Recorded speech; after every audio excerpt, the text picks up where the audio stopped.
খালা খালা, হ্যাঁ বল, কি হয়েছে? এখানে যে মেশিন ছিল আর এখানে যে ড্রেসিং টেবিল ছিল, কখন করলেন এগুলা?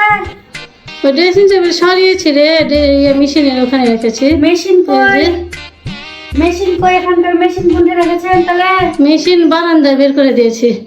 ওই বারান্দায় দেখ, তোর পিছনে বারান্দায়। ও তাই তো, এগুলাই করেন নাকি সারাদিন বাড়িতে বসে থেকে? কোনো কাজ কাম নাই তো? ওই জন্যে দুদিন পর পর এসে দেখবো এখানকার জিনিস ওখানে, ওখানকার জিনিস এখানে রেখে দিয়েছেন। কি আর করবেন, কাজ না থাকলে সারাদিন বসে থাকেন, এগুলো করে সময় পার করেন। তাহলে তুই তাই তো বলছি, ঝাড় দিতে এসে এখানে ড্রেসিং টেবিল ছিল, এখানে মেশিনটা ছিল, ভালোই লাগছে অবশ্যই। মা, মেশিনটা সুন্দর করে মুছে দিয়ে যাস তো বাবা, আজকে নোংরা হয়ে গেছে। প্রতিদিন তো মুছে দিই, কোনঠে আমি যে কালকে মুছে দিয়ে গেল।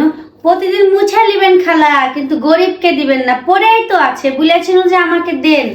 আমিও সাবানার মতন যদি একটা সেলাই মেশিন থেকে যদি ওই কি বলে ফ্যাক্টরি বানাতে পারি কাপড়ের, আমাদেরকে দিবেন না। আপনারা ময়লাকে দিয়ে খাইয়ে নষ্ট করে দিবেন, কিন্তু কাজের মানুষকে দিবেন না, গরিব মানুষকে দিবেন না।